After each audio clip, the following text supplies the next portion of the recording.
Salmo capítulo 130, vamos ler a partir do verso 1. A palavra de Deus diz o seguinte: Das profundezas clamo a Ti, Senhor.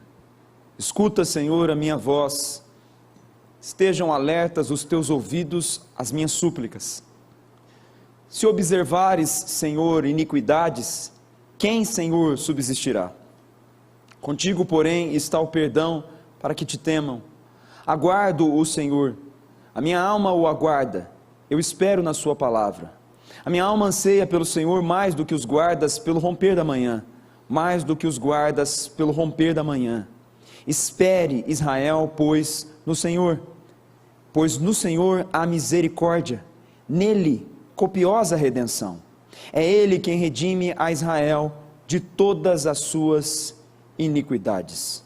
Só até aí, curva sua cabeça, feche seus olhos, vamos orar para que Deus fale conosco nessa noite. Senhor, mais uma vez nós nos achegamos diante de Ti, conscientes das nossas fraquezas e dos nossos inúmeros pecados. Quem pode se levantar e estar diante de Ti? Quem, pois, subirá ao monte santo do Senhor? Senão o que a sua palavra diz, senão aquele que é puro de mãos, limpo de coração. Senhor, olha para nós mais uma vez nessa noite com a sua graça e com a sua misericórdia. Nós que somos o teu povo, ovelhas do teu rebanho, que necessitamos constantemente de ser guiados pela sua palavra, que é lâmpada para os nossos pés e luz para os nossos caminhos.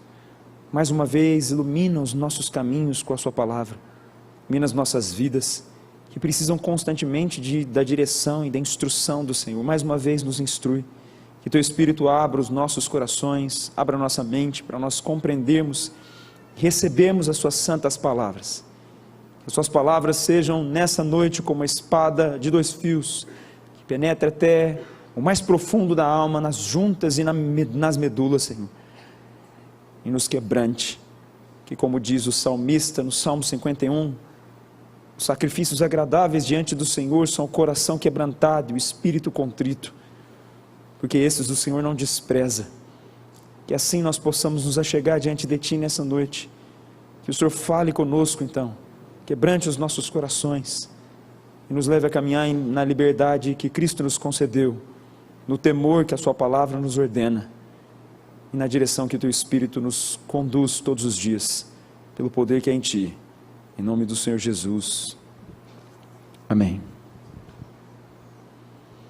O título dessa mensagem seria um clamor das profundezas do pecado.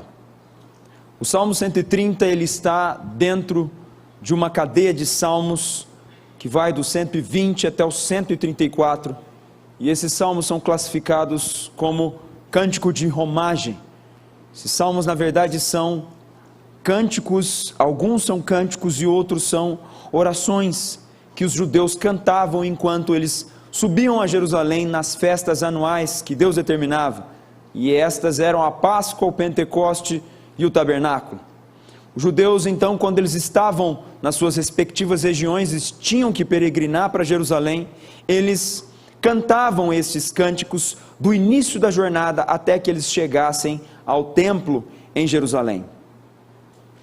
Especificamente este salmo aqui, o Salmo 130, ele pertence a um grupo de 7 salmos que são chamados salmos penitenciais. É o Salmo 6, o 32, o 38, o 51 que foi lido, 102, o 130 e o 143.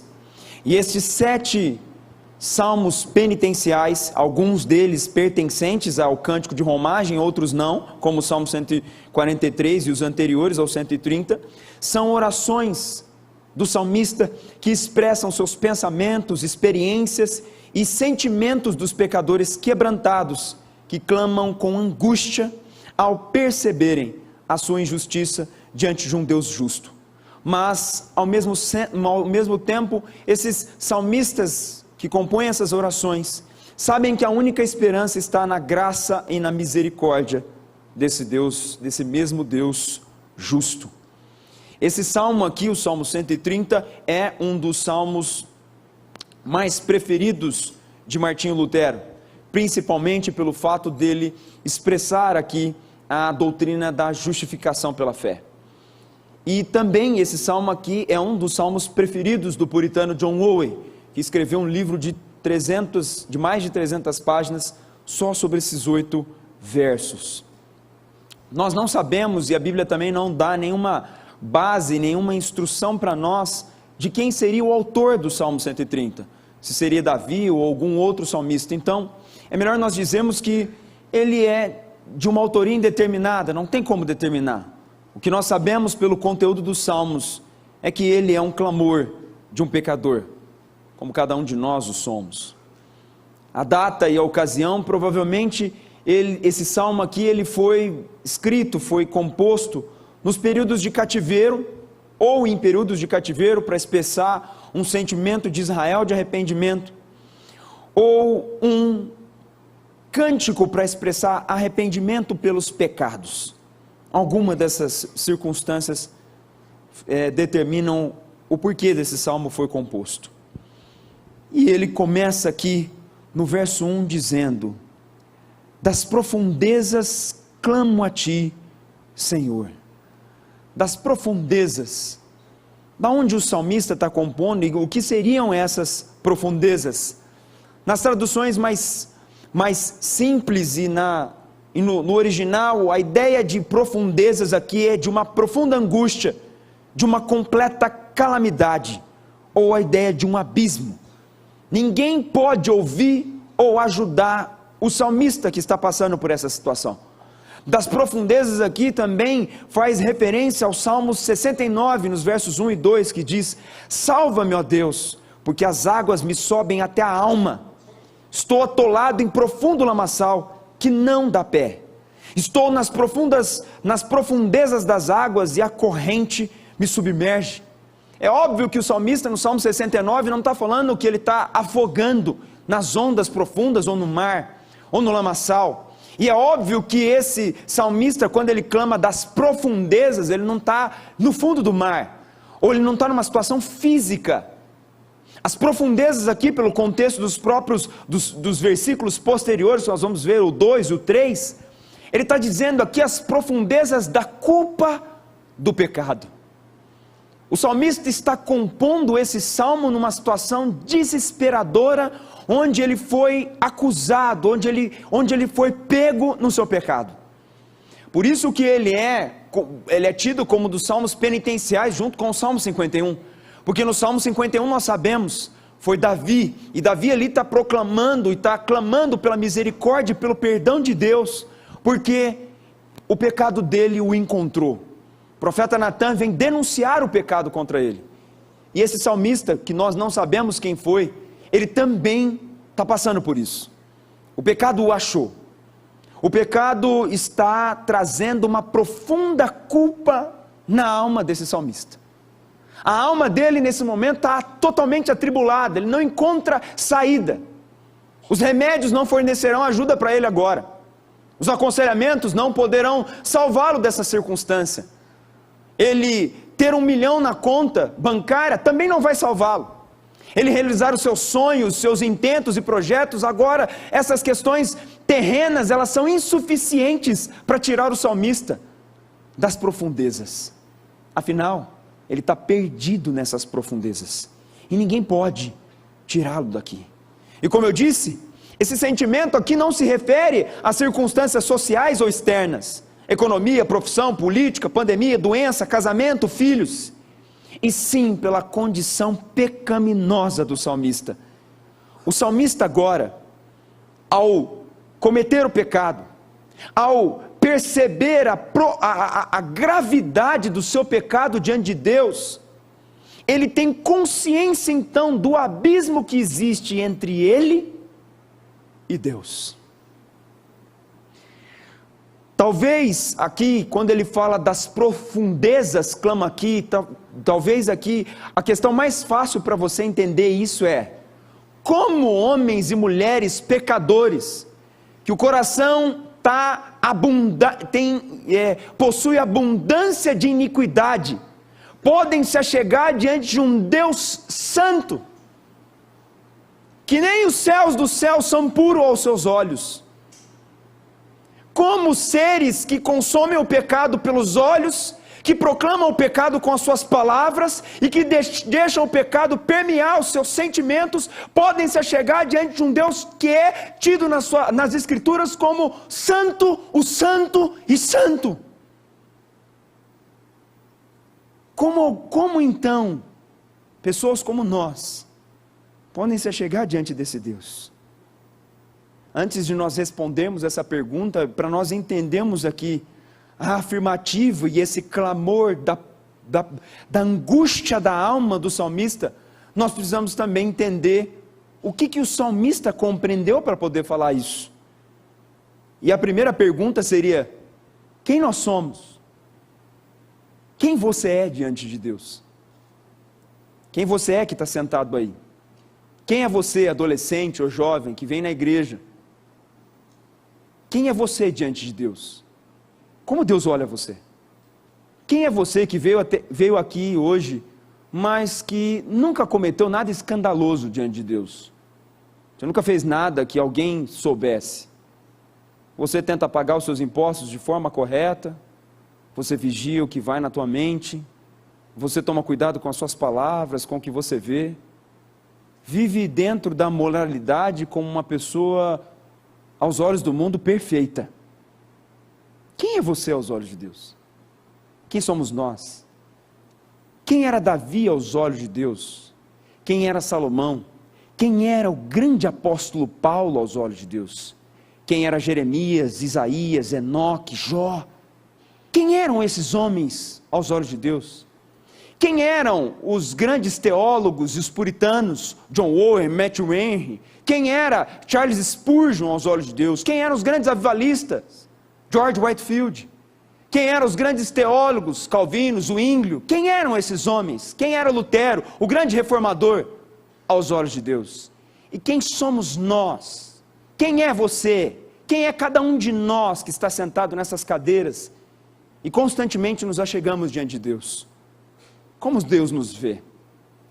Muitos às vezes sentam nessas cadeiras de forma muito confortável, displicente, às vezes até sem temor, porque ainda não responderam de forma correta a essa pergunta: quem eles são aos olhos de Deus? Eu te respondo. Isaías capítulo 64, verso 6 diz o seguinte: mas todos nós somos como o imundo, e todas as nossas justiças como o trapo da imundícia. Isaías foi um dos profetas tido nas Escrituras como um profeta messiânico. Foi o profeta que mais falou sobre o Messias que haveria de vir e remir o povo dos seus pecados. No Isaías 64, ele já tinha inclusive recebido a profecia do servo sofredor, de Isaías 53, onde ele proclama a vida do Messias, o porquê o Messias viria na terra e toda a sua obra. Isaías aqui diz o seguinte: que todas as nossas boas obras, toda a tua boa moralidade, o seu guardar a mente, o seu guardar os olhos, o você guardar o seu corpo, todas essas coisas aos olhos de Deus são trapo da imundícia. O que é trapo da imundícia, meu irmão? Sujeira, podridão. Para não gastar tanto tempo, eu não vou explicar o contexto do que quer dizer isso, mas trapo da imundícia nada mais é do que um pano podre, de carne podre, que fede podre. Deus vê cada um de nós como homens e mulheres que cheiram podridão nas suas narinas. É isso que você precisa entender quando você se achega diante de Deus. É isso que o salmista, quando estava compondo esse salmo, quando ele falou: das profundezas eu clamo, por quê? Porque não tem obra em mim que me aprove diante de Deus, porque não tem nada que eu faça que me aprove diante de Deus, não tem nada que eu realize que faça com que Deus me aceite. Pelo contrário, os meus pecados me fazem estar nas profundezas, a eu tentar me achegar diante dele. É isso que o salmista está dizendo para nós. Continuando a pergunta de quem nós somos, Efésios 2:3 diz que antes de Cristo vir, antes de Cristo nos salvar, nós éramos chamados filhos da ira. Romanos 5:8 diz que nós éramos pecadores. Romanos 1:30 diz que nós éramos aborrecedores de Deus. Romanos 5:10 diz que nós éramos inimigos de Deus. E 1 João 3:10 diz que nós éramos filhos do diabo. É exatamente isso, é essa forma com que Deus nos viu antes de Cristo nos salvar. E talvez tenha alguns aqui que ainda recebem esses adjetivos porque ainda não converteram. E nessa noite estão sentados aí me ouvindo. E tem a chance nessa noite de passar desses adjetivos para se tornarem filhos de Deus. Mas enquanto isso não acontecer, a péssima notícia que eu te tenho nessa noite é que você é filho do diabo. Com todo amor e com toda graça eu posso te dizer isso. Você jovem, adolescente que vem com seu pai, sua mãe aqui na igreja e acha que só por cumprir esse protocolo você está sendo salvo, você está redondamente enganado. Todos esses adjetivos são para você nessa noite. Aborrecedor, inimigo, filho do diabo. Com todo amor possível eu falo isso para você. Mas por que nós somos assim, pastor? Como você pode dizer essas palavras? Qual foi o efeito do pecado em nós? Você já parou para pensar? Gênesis 3:16-17.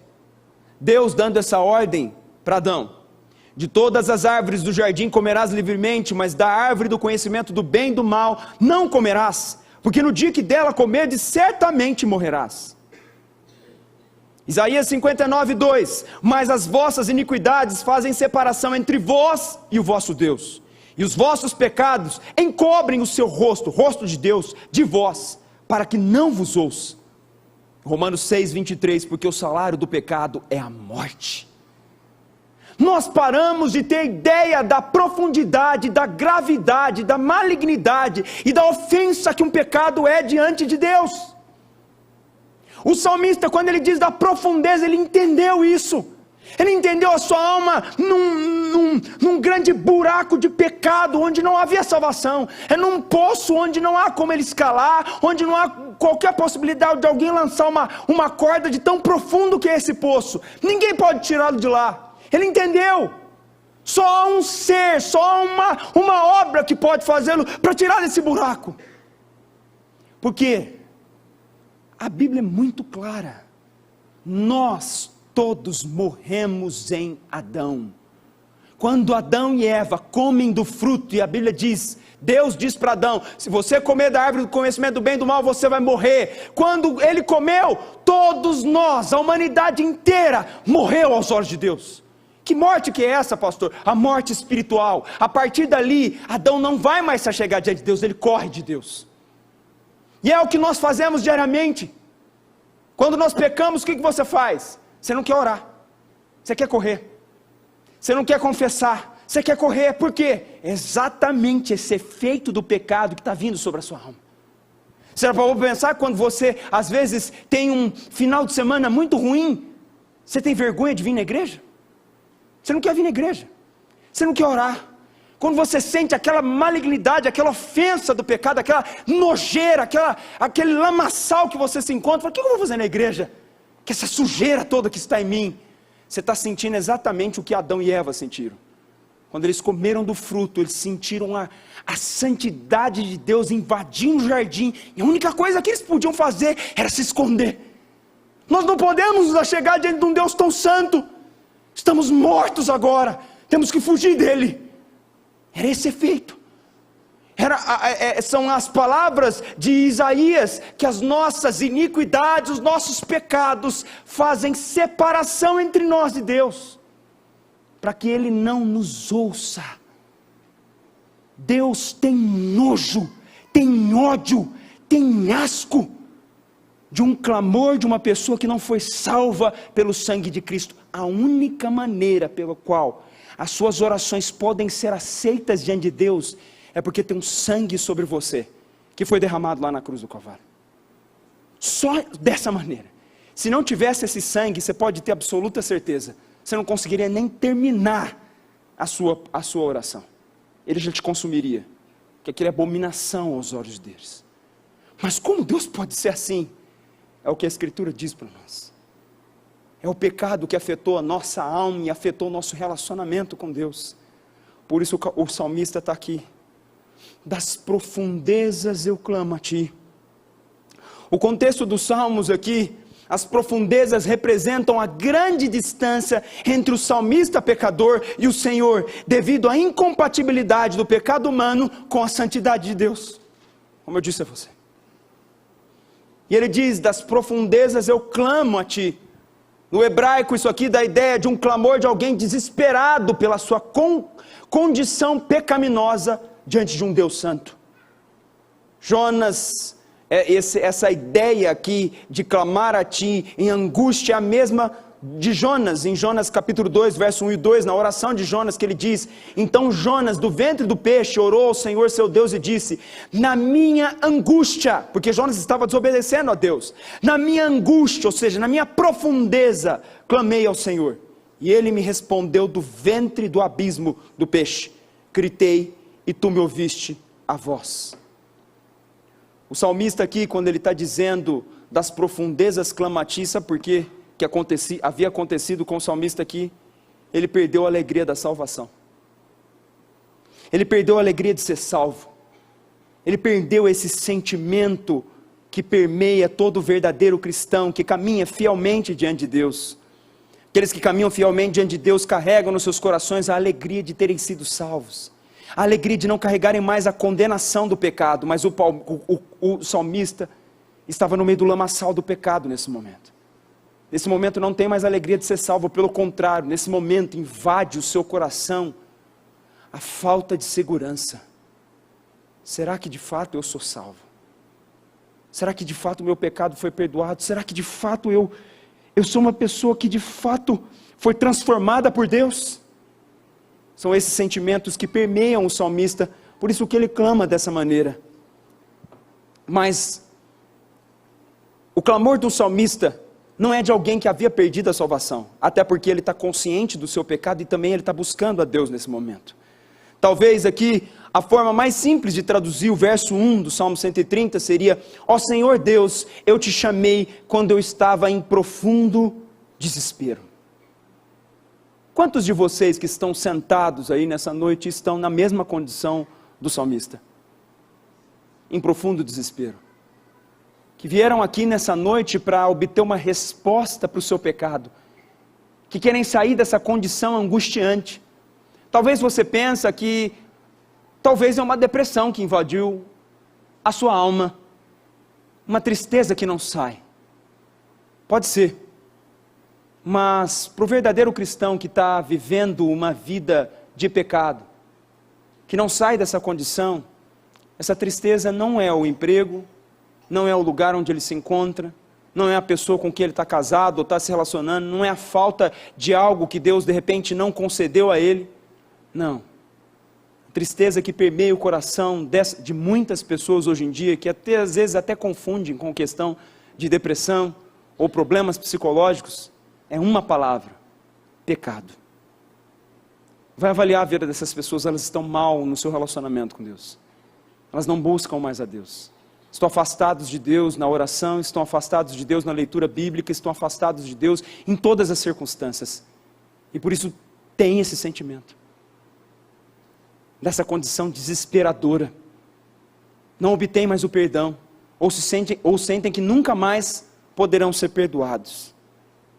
Mas é interessante aqui, por que Lutero via esse salmo como um dos salmos preferidos? Porque ele abordava a doutrina da justificação pela fé.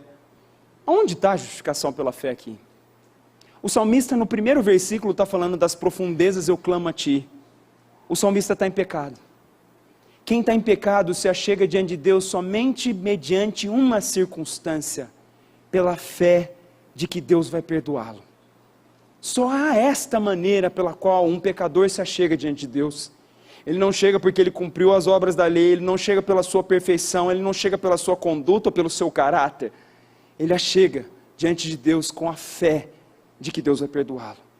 E é por isso que, apesar dele estar numa profundeza do pecado, ele está indo na pessoa certa para tirá-lo dessa condição. Só Deus pode tirar a alma dele deste abismo. E aí eu faço um alerta a todos os pecadores que estão vivendo essa condição. Só há uma maneira de você se ver livre da condição atual de pecado que você se encontra. E essa maneira é o seu clamor profundo diante de Deus.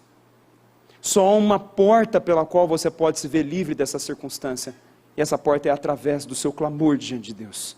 Não há outra maneira, não há outra resposta, não há outra paz que a sua alma pode receber, senão por meio da oração e assim se chegar diante de Deus.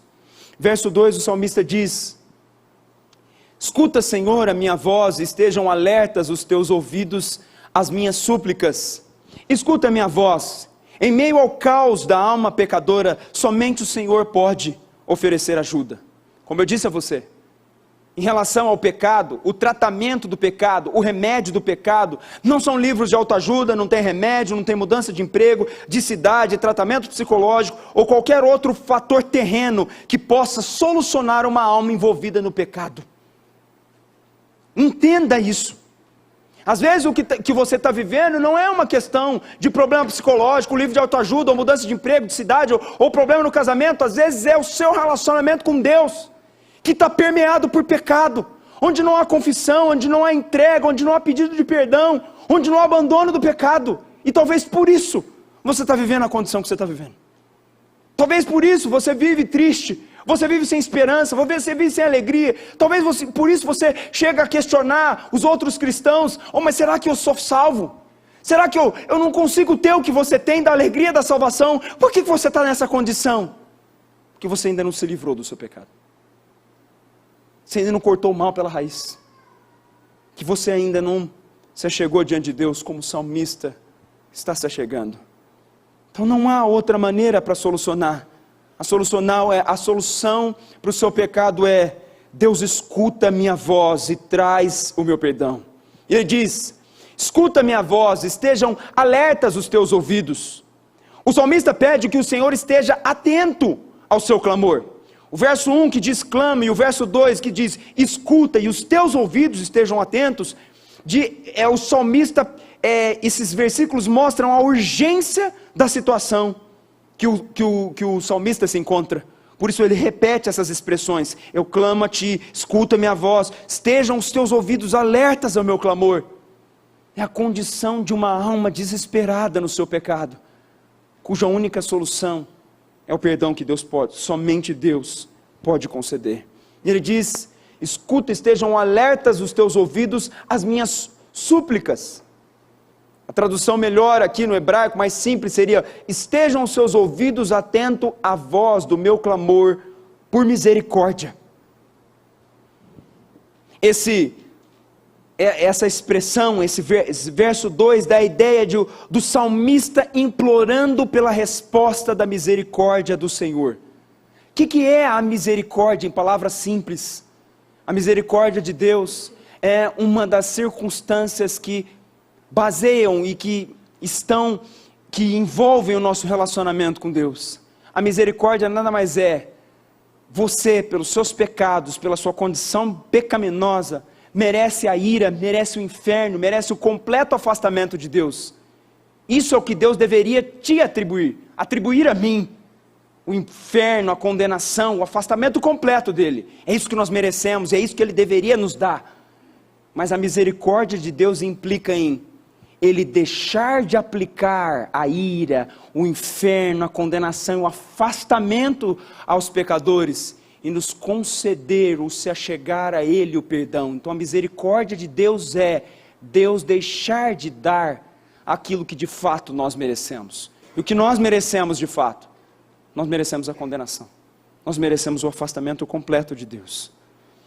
Então representa o salmista aqui se entregando à misericórdia de Deus e não aos seus próprios méritos ou obras. Nesse momento então é importante perceber a fé do salmista, que direcionou todos os seus sentimentos nesse momento a Deus, pois ele percebeu que mesmo nas profundezas, mesmo que ele estivesse tão fundo, ele não estava tão fundo ao ponto de que as suas orações não pudessem ser ouvidas. Isso é importante. Por mais que você esteja nesse momento, às vezes vivendo numa condição de pecado, ou numa circunstância que tem esfriado e tem impedido o seu relacionamento com Deus, você não está tão longe quanto a cruz não possa te alcançar. Você não está tão longe num lugar onde Deus não possa ouvir o seu clamor. E é isso que o salmista entendeu. Apesar dele perceber que a sua alma estava dominada pelo pecado, que ele estava naquele profundo lamaçal, que não havia saída, ele sabia que havia uma única saída para aquilo, que era clamar a Deus por misericórdia e por perdão. E é isso que todos os pecadores devem fazer diante de Deus, clamar por misericórdia e perdão. O salmo aqui é para nos mostrar que por mais difícil, por mais profunda que seja a sua situação no pecado, Deus está disposto e tem poder o suficiente para te alcançar no mais profundo que você se encontra. Às vezes você se encontra numa circunstância, envolvido em determinadas situações que você não encontra nenhum tipo de saída.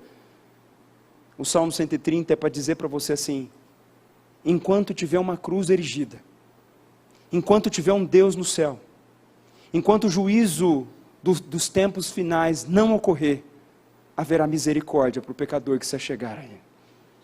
Haverá misericórdia para aquele que se achega diante dEle, não baseado nos seus méritos, não baseado na sua força, na sua lei, na sua capacidade, mas baseado unicamente na misericórdia e na graça de Deus. No verso 3, o salmista diz: se observares, Senhor, iniquidades, quem, Senhor, subsistirá? Se observares, Senhor, iniquidades. Meus irmãos, se o Senhor estiver atento e levar em consideração os meus e os seus pecados, se Ele considerar todas as ordenanças da lei que nós quebramos, todos os pecados que nós cometemos diariamente, não há possibilidade de se chegar diante dEle. O salmista aqui tem uma consciência, ele sabe, ele entendeu que ninguém é justo diante de Deus. Salmo 143, verso 2 diz: porque à tua vista não há justo nenhum vivente. O salmista entendeu: Senhor, se o Senhor observar as iniquidades, quem, Senhor, subsistirá? A igreja não é composta, meus irmãos, dos perfeitos, dos santos que não cometem pecado. A igreja não é composta daqueles que estão justificados pela lei, por observarem regras e por caminharem de forma perfeita diante de Deus. Não. Às vezes você é um jovem, um adolescente, já ouve tanta coisa aqui desse púlpito e fala: é impossível chegar nisso que eles estão falando. Ou você está vindo aqui e fala: é impossível largar determinadas coisas da minha vida. Mas a igreja é composta de pecadores, que foram salvos pela graça de Deus. O salmista está dizendo para nós: se Deus for olhar os nossos pecados, não tem mais igreja nesse mundo. Não tem mais pastor nesse mundo. Não tem mais um exemplar na Bíblia nesse mundo, porque ninguém nem merece a própria palavra de Deus. Se Deus fosse olhar para as nossas iniquidades, quem vai subsistir?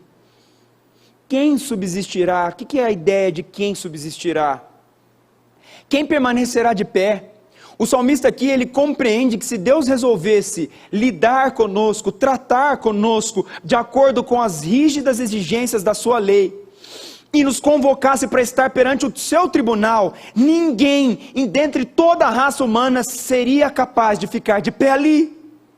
Nem Paulo, nem Pedro, nem João, nem Jeremias, nem Isaías, nem qualquer outro santo de Deus que passou nessa terra, que Deus usou como um grande instrumento para a dissipação da sua palavra, para alcançar milhares de pessoas. Nenhum consegue se achegar diante dele, se ele for olhar para nós. Se ele for olhar para os nossos pecados, para os nossos méritos, para as nossas obras, para uma oração perfeita, para uma conduta perfeita, para um caráter ilibado, isso não existe aos olhos de Deus. Essa é a consciência do verdadeiro cristão. Essa é a consciência que o verdadeiro cristão possui da sua condição diante de Deus. Não há méritos, não há obras, não há bom coração, não há boa intenção.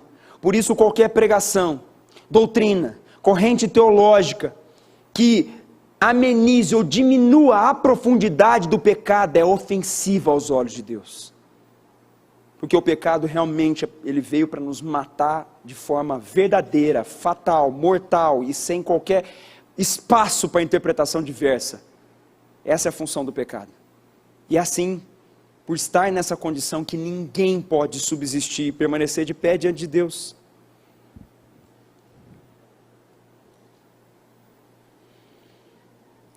O profeta Isaías transmitiu a profundidade dessa situação, quando ele vê o Senhor assentado no trono, e os anjos adorando a ele, dizendo, Santo, Santo, Santo, em Isaías 6,5, olha o que ele diz.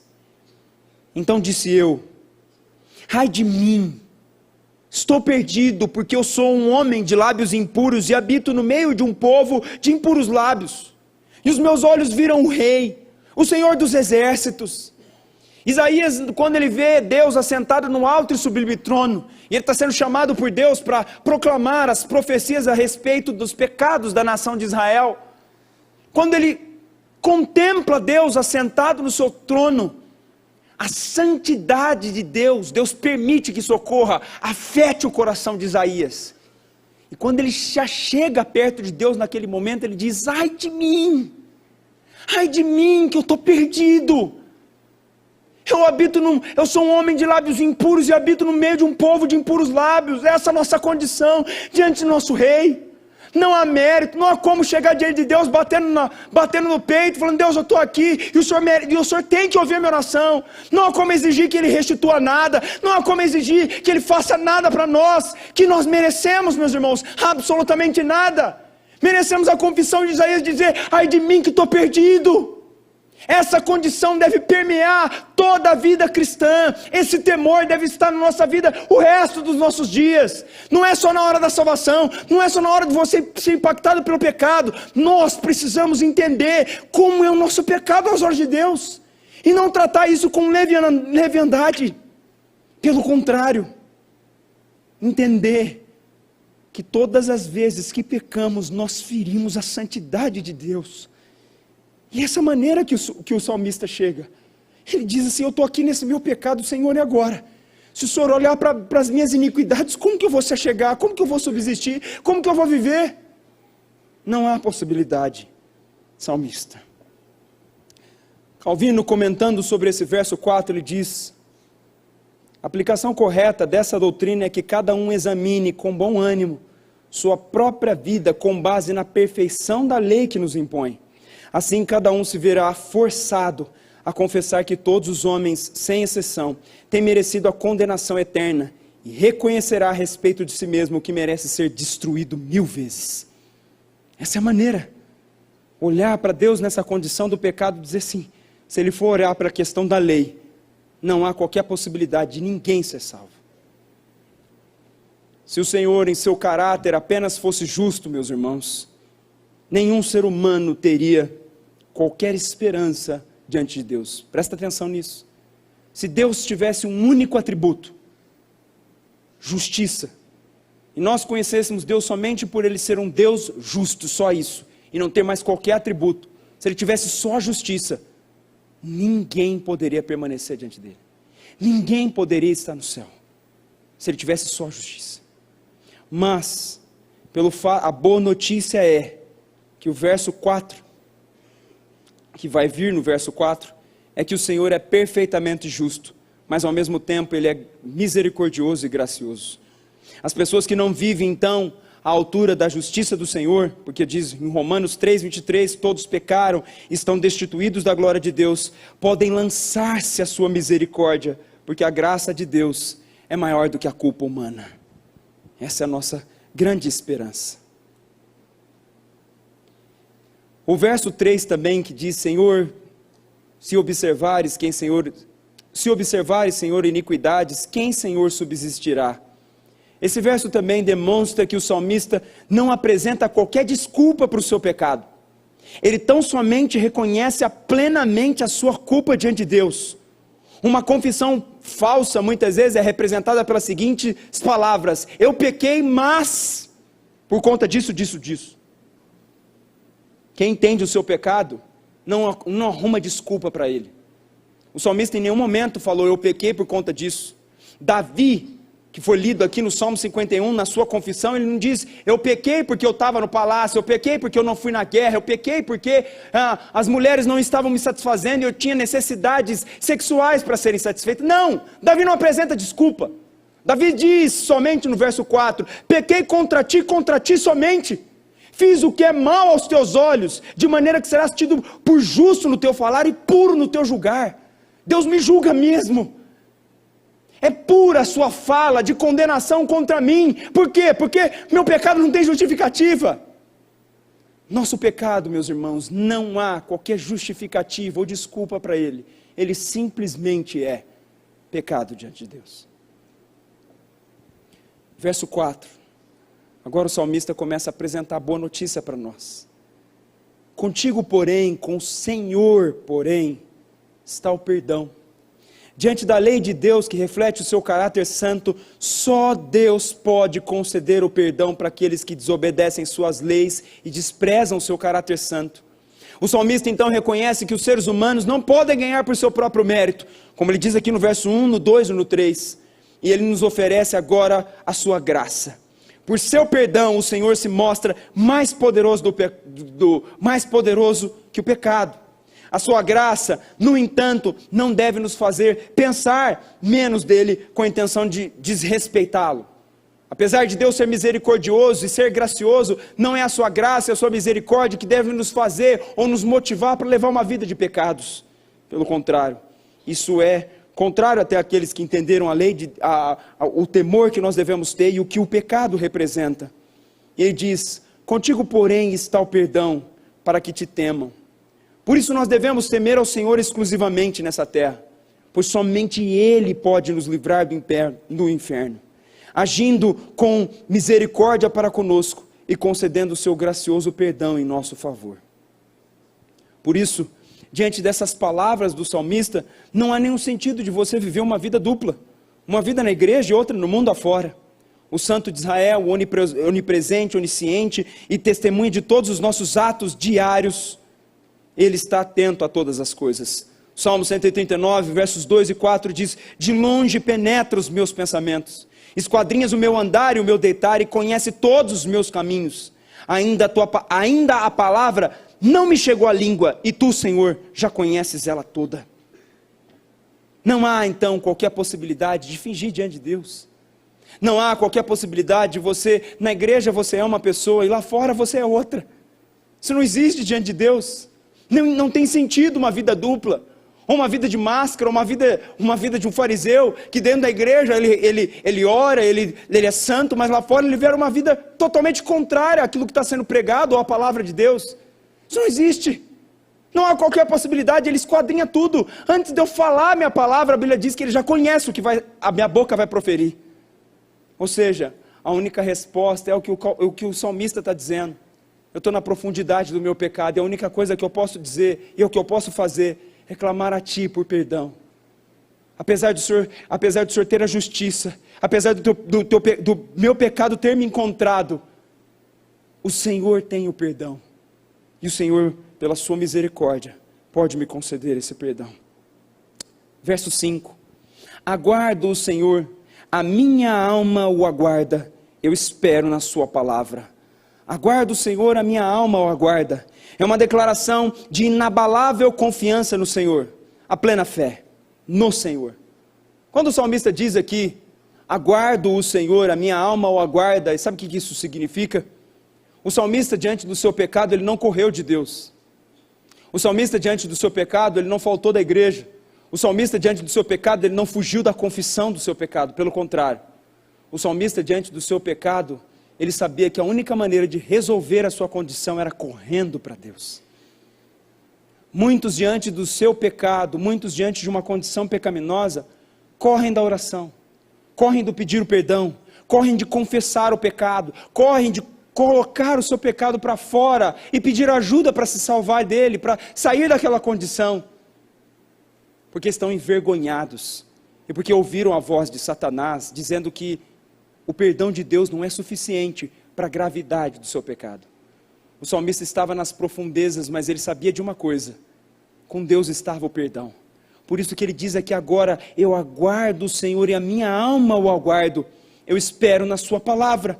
Ele deposita a sua confiança na própria palavra de Deus, que faz inúmeras promessas feitas ao seu povo. Eu espero na sua palavra aqui, ele está fazendo referência à nossa redenção completa, nosso perdão completo. Salmo 25:5 diz: pois tu és o Deus da minha salvação, em quem eu espero todo dia. Ou Salmo 119:81 que diz: desfalece minha alma, aguardando a salvação, porém espero na tua palavra. O conhecimento bíblico, a palavra de Deus, traz profunda esperança para o cristão aflito em seus pecados, pois ele se recordará de todas as palavras de Deus que demonstram a capacidade, o poder de Deus de perdoar seu povo e todos os seus atributos que revelam o grande favor de Deus para com o seu povo. O Salmo começa de uma forma grave, de uma forma desesperançosa, sem qualquer tipo de saída. E ele começa a caminhar para o fim, onde há com plena esperança. E aqui ele está dizendo dessa maneira: agora eu espero na palavra. Por quê? Porque a palavra de Deus promete o perdão, porque a palavra de Deus promete salvação para o pecador. E é nisso que o salmista está se baseando. Verso 6: a minha alma anseia pelo Senhor mais do que os guardas pelo romper da manhã. Mais do que os guardas pelo romper da manhã. Espere Israel no Senhor, pois no Senhor há misericórdia. A minha alma então aguarda pelo Senhor, anseia por Ele, mais do que os guardas pela manhã. A minha alma anseia, expressa o profundo desejo do salmista por Deus, mais do que os guardas pelo romper da manhã. Isso ele está dizendo de atalaias, de guardas que ficavam na vigília da noite. Eles começavam antes do sol se pôr e terminavam ao nascer do sol. Esses guardas que passam a madrugada vigiando, tendo que vigiar, de repente, uma fortaleza ou uma cidade, que ficavam numa torre, esperando o sol terminar, eles chegavam lá no final da tarde e poderiam sair somente no outro dia, quando o sol se pôsse. Uma das coisas que esses guardas mais esperavam, era quando o sol se pusesse. Por quê? Porque era o momento que eles poderiam descansar, dormir. Eles esperavam ansiosamente por isso. E ele está dizendo aqui, ele está dando aqui uma figura de linguagem para nós. Olha, mais do que esses guardas que anseiam por esse descanso, eu anseio pelo descanso de encontrar com Deus e receber o seu perdão. Você está entendendo que para o verdadeiro cristão, não há essa questão dele se afastar de Deus, dele correr de Deus, dele fugir da igreja, dele fugir da confissão. Pelo contrário, o salmista aqui mostra algo totalmente diferente. Ele pecou, ele está numa condição de profundo pecado, mas o que ele quer mais agora? Ele anseia por encontrar com Deus. Ele quer estar diante dele. Por que ele quer estar diante de Deus? Porque contigo está o perdão. Não existe isso que Satanás tem implantado na mente dos cristãos, e aí eles acham que isso é temor. Isso não é temor. Você fugir da confissão, você fugir da oração, depois da prática do pecado. Pelo contrário, o verdadeiro cristão, ele anseia, ele está ansioso para se dobrar diante de Deus, porque é ali que o seu pecado vai ser lançado, e ele vai receber o perdão em seu coração. Não existe esse afastamento. Não há passagens bíblicas que mostram que Deus não quer que você venha a Ele pedir perdão. Eu não sei onde foi plantado isso na cabeça dos cristãos, que pensam que no seu pecado eles têm que fugir de Deus. Não, o verdadeiro cristão não, porque o verdadeiro cristão não está baseado na perfeição dele. Ele sabe que Deus vai perdoar ele por causa da graça e da misericórdia. A graça ele não merece, mas mesmo assim Deus, pela sua graça, perdoa ele. E é isso que o salmista está dizendo. Mais do que os guardas pelo romper da manhã, espere Israel no Senhor, pois no Senhor há misericórdia. Serve aqui também para revelar a urgência do salmista desejando um novo relacionamento com o Senhor. Quando ele diz mais do que os guardas pelo romper da manhã, como se estivesse dizendo o seguinte: eu quero me ver logo livre desse peso do pecado, dessa culpa do pecado. Eu quero desfrutar do relacionamento puro, limpo e gracioso que Deus prometeu a mim e aos salvos, aos santos. Deus anseia, a Bíblia diz que a oração do justo é o seu contentamento. Como você se torna justo? Ao você chegar diante de Deus, pedir o perdão, a justiça de Deus vem sobre você, acabou. A cruz já foi lá, ela já levou o seu pecado lá. Agora quando você confessa ele, a cruz é aplicada a você e automaticamente você pode desfrutar novamente da plenitude do relacionamento com Deus. É isso que o verdadeiro cristão na prática, quando ele pratica o pecado, ele faz. Ele corre para o seu Criador, porque ele sabe que no seu Criador ele encontrará o perdão para os seus pecados. É o que o salmista diz, Davi no Salmo 51 também diz isso. Não me lances fora da tua presença, nem retires de mim o teu Santo Espírito. Restitui-me a alegria da salvação e sustenta-me com espírito voluntário. O que ele está dizendo aqui? Não me lances fora da tua presença. Deus, diante do meu pecado, não faça uma coisa, não me tira da tua presença. Eu não quero ficar longe do Senhor, eu não quero perder meu relacionamento com o Senhor, porque isso é o que mais de importante eu tenho nessa terra. Essa é a ideia que o salmista nos transmite e é o que nós devemos ter. E ele diz depois: espere Israel no Senhor, pois no Senhor há misericórdia. Após o salmista agora ter recebido, ter experimentado o perdão divino, o salmista agora apela para todo Israel. O salmista teve uma experiência pessoal com Deus de perdão, de restituição. Agora ele já restituiu. Agora ele já recebeu perdão, agora a paz está no seu coração, agora ele anseia novamente desfrutar de uma plenitude de um relacionamento com Deus. Agora ele vai chamar todo Israel, e ele vai falar: Israel, experimente também o perdão divino. O salmista está apelando então para Israel como um todo, para que ele deposite a sua confiança no Senhor. A experiência do salmista com Deus de perdão, conduz ele a uma pública exortação para todo Israel, também experimentar esse perdão. Ele está querendo dizer para Israel: Israel, confesse os seus pecados diante de Deus, para que vocês desfrutem da paz, da sua misericórdia e da sua graça. E ele diz: pois no Senhor há misericórdia, ou seja, Israel, igreja, apesar dos seus pecados, o Senhor pode deixar de aplicar aquilo que vocês merecem, que é o juízo, por causa da redenção que Ele prometeu no seu Filho Jesus. Porque nele, olha o que ele diz depois na sequência, nele, copiosa redenção. Não há outra causa que mova a Deus a manifestar como redentor do seu povo, senão a sua misericórdia. Nele há copiosa redenção, é nele que nós encontraremos a redenção dos nossos pecados. Aí ele finaliza: é ele quem redime a Israel de todas as suas iniquidades. Esse é o único lugar em todo o Antigo Testamento que o termo redenção está vinculado à palavra pecado.